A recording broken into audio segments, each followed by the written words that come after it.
Pollen agro minerals Private Limited. संशोधन, गुणवत्ता, सेवा के साथ हमारा लक्ष्य समृद्ध भारत। त्या चर्चेमध्ये मी तुम्हाला सांगितलं होतं की शरीरशास्त्राच्या नियमाप्रमाणे जोपर्यंत ह्याच्यावर घड आहे तोपर्यंत ह्या पिलाचा पहिला दिवस सुरू होत नाही। आता सुद्धा हे रिझर्व्ह स्टोरेज वरती वाढायला लागले। बाकी ज्याचा घड निघाला त्यांची वाढ आणि ज्याच्यावर घड आहे त्याची वाढ ह्याच्यामध्ये तुम्हाला फरक कळेल की अजून यानं ह्या झाडानं ह्याला प्राधान्यक्रम दिलेला नाही। ह्याच्यातून काय शिल्लक राहिलंच तेवढंच याला मिळते, म्हणजे याला कुपोषण म्हणतात। म्हणून याची निवड ही माल निघाल्यानंतर करावी। मग आणि आता सुद्धा ही पहिली सायकल जी आली आहे झाडाच्या जवळ ही सिस्टर असते। सिस्टर म्हणजे याचीच बहीण असते आणि केळी ही स्त्रीलिंग आहे म्हणून सिस्टर अँड डॉटर म्हणतात। केळीमध्ये पुरुष नसतो, समजून घ्या, हे स्त्रीलिंग आहे म्हणून याच्यात सिस्टर असते। ही ह्याची सिस्टर आहे म्हणजे बहीण आहे। ह्याला क्लोन म्हणतात, ह्याचा क्लोन ट्युब्रिक क्लोन। आणि ह्याच्या नंतर पुढची पिढी जी यायला पाहिजे ती आता ही पिढी आहे। ही आता तिची डॉटर आहे, ती कोणाही डॉटर आहे। ही आता कापली आहे तुम्ही तर ही डॉटर आहे आणि आपल्याला पाहिजे ती मुळात ही पाहिजे, ते ठेवायला पाहिजे। ही जर ठेवली तर ही दिसायला चांगली, उंची फार, पण तो माल वजनाला येत नाही, तो माल टिकत नाही आणि तो माल व्यापारी घ्यायला बघत नाही, कारण तो माल फसफशीत असतो, देठातून तुटतो। का असतो? कारण ह्याच्यात वर्षभरात ज्या ज्या काही गडबड्या झाल्यात त्याचा त्रास, त्याचं सिम्पटम्स याच्यामध्ये क्लोन मध्ये स्टोअर झालेले, सिंक्रोनाइज झालेले असतात आणि त्याचा तोटा होतो की ते ज्यावेळेला जन्माला येतं ह्याच्यामध्ये झालेल्या दुरावस्था ते स्वतःहून आधीच दुरुस्त करतं आणि ते ठरवतं की मला तसं व्हायचंच नाही। त्यामुळे पूर्ण जीन जन्माला येत नाही, अर्धवट ग्रोथ मिळते। म्हणून पुढची पिढी जन्माला यायला पाहिजे, बापासारखा मुलगा, हा पुढची पिढी जन्माला यायला पाहिजे नेक्स्ट, मग ती पूर्ण जन्माला येते। मग तुमचं खोडवं संपलं ती परत होती तशी लागण होती। म्हणून खोडव्याचं जे म्हणतात ना ते घेऊन जात नाही, ते आपण खोडवा असा ठेवतो।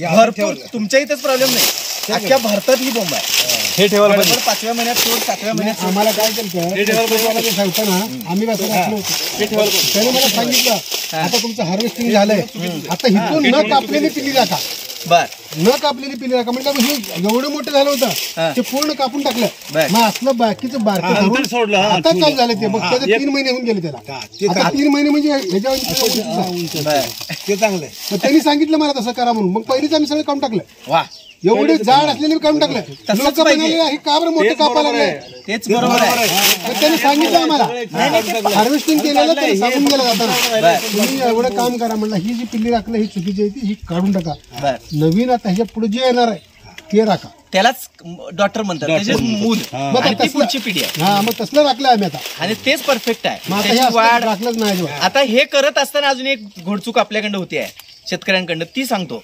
हे माल काढत असताना ह्याच्यावर 3 पानं जिवंत ठेवायची, ते चुकलं जर ते नोकर ते सगळीच काढा, ह्याच्यावरती माल काढताना सुद्धा 3 पानं जिवंत पाहिजेत। हिच्या आता ह्याच्यावरती जसं 1 पान आहे तसं त्याला किमान 3 पानं जिवंत ठेवा, तर ह्याच्यातला सगळाच अन्न साठा जो जिवंत असतो, कोणतंही अन्न, कोणतीही सेल, त्याचा प्लाझ्मा हा जिवंतपणे डोनेट करता येतो। मेल्यानंतर त्याला डिकम्पोजिंग होतं, मेलेल्या माणसाचे ऑर्गन घेत नाहीत, लक्षात घ्या। त्या टाईपने तेच असतं, कुठलंही सजीव टू सजीव, मेलं की ते संपलं, त्याच्यात काय राहत नाही, त्याच्यात सगळ्या पेशी संपतात। त्यामुळं हे जर आता तुम्ही ह्याचा घड काढला आणि हाय असं ठेवलं, हे उभ्या उभ्या कुजतं आणि कुजलं की ते कुजत कुजत जमिनीत कंद कुजवतं खाली जाऊन, आणि कंद कुजला की खड्डा पडतो आणि मग खोडवं जे असतं त्याच्या निम्म्या भागाला मुळीच नसते, कारण त्या बाजूला ते कुजलेलं असतं। समजते का बघा? म्हणून आपल्याला कंद जिवंत ठेवायचा आहे मदरचा, तर साठा मोठा असतो, गोडाऊन मोठं होतं, मग खोडवं चांगलं येतं।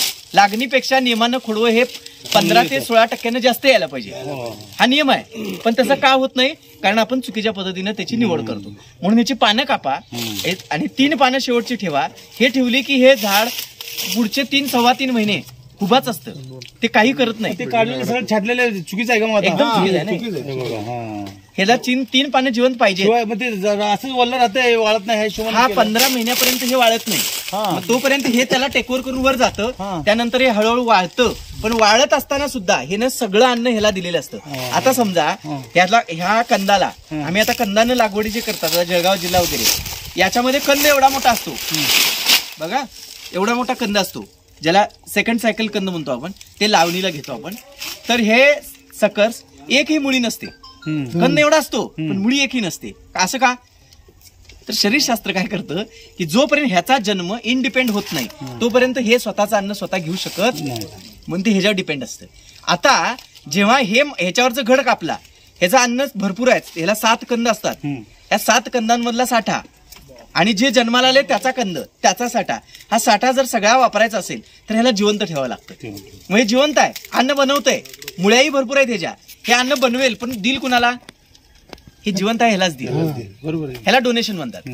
मग डोनेशन घ्यायचं आहे आपल्याला, का तर एक पिढीचा ह्याचा फायदा आहे. म्हणजे वडिलांकडनं आपण प्रॉपर्टी घेतो, वडिलांकडनं ज्ञान घेतो, वडिलांकडनं वारसा पण घेतो. तसं जनरेशन टू जनरेशन वारसा दिला. आपण इथं जर किल केलं तर वारसा पुढे चालत नाही. मग काय होतं? हे कुजतं. हे काय होतं? कुजतं.